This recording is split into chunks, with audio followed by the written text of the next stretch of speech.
A fragrance for men that's both dark and bright, a blend of spices that evoke the night, with a scent that's bold and hard to ignore.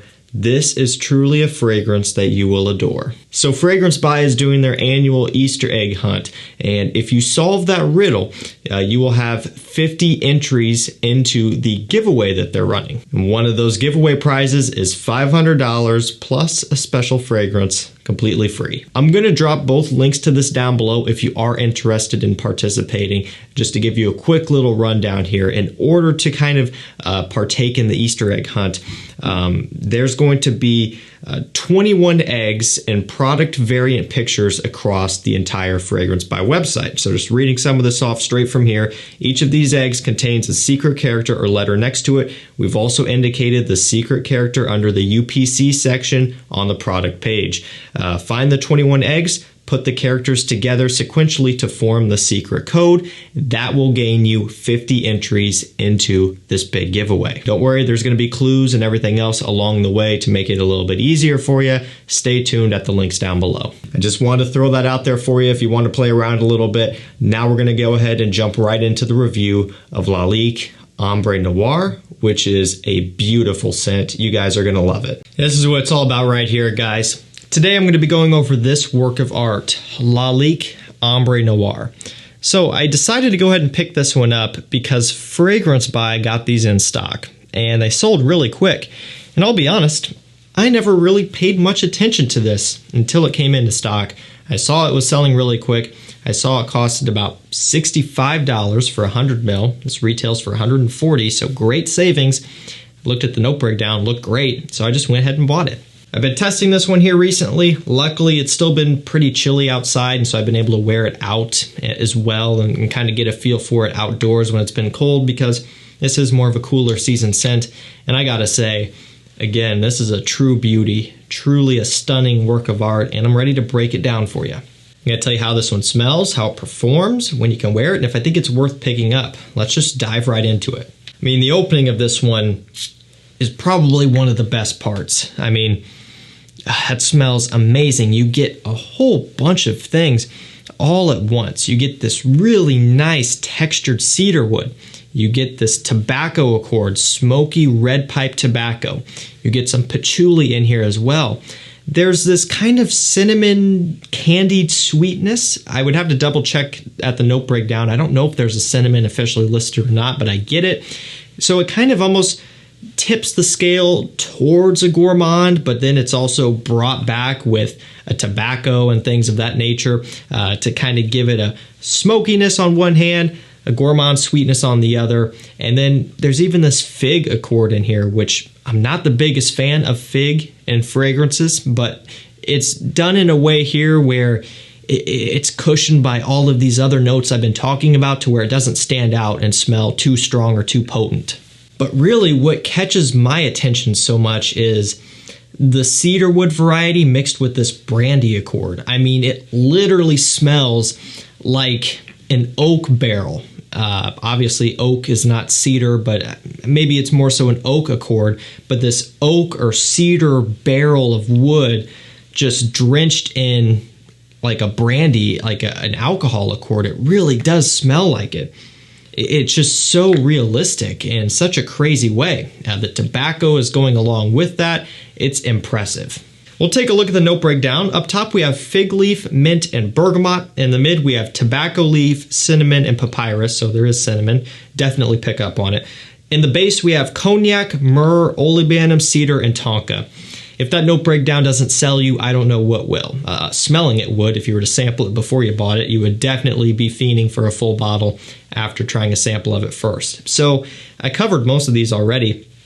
Off the top, the only thing that I do get of those is the fig leaf, and it's not even that I get it just on the opening and that's it. I don't really start to get the fig leaf until it kind of settles down on my skin a little bit, so it kind of just meddles in with everything else.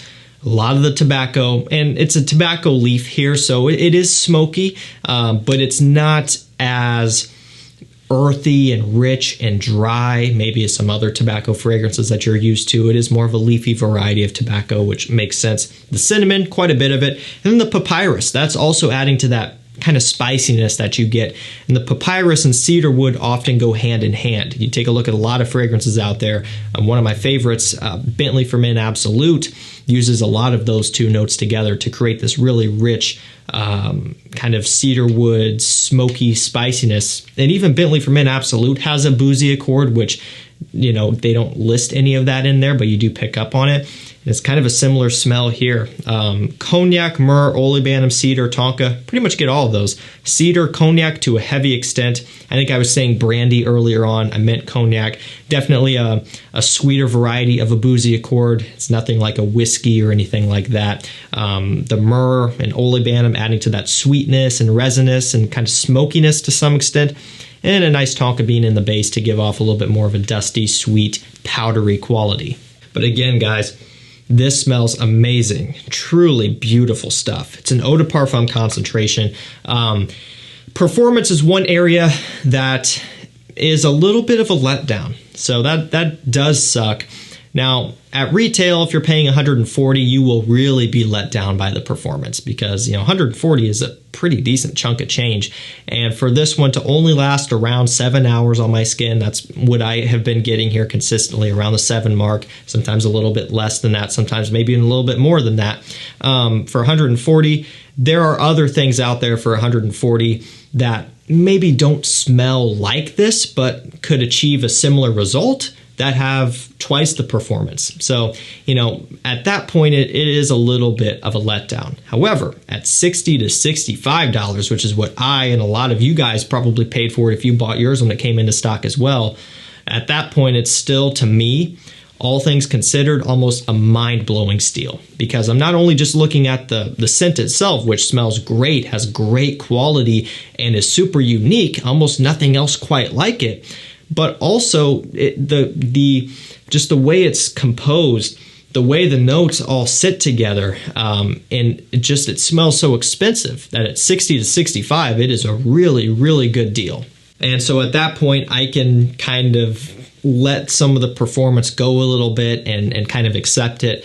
Generally, this is something I can tell that I probably won't wear out a ton, and it's not that I don't want to wear it out or I don't want people to smell me wearing this, but it's one of those more personal scent type of things where, you know, when I first think of this, when it comes to mind, it's just going to be me thinking about it and then wanting to spray it on and enjoy it for myself when I'm just hanging out at home. That's kind of what is going to take priority of this one for me and for my wearing experiences. I have a lot of things like that. In the wintertime and fall, there are probably going to be other things that take priority over this, but for just like a me time scent, you know, a personal scent for me, even an evening bedtime scent, this will probably be at the top of the list for a while here because this is amazing and I'm going to be obsessed with it for a while until we get into summer and I just had to put it away altogether until the end of the year.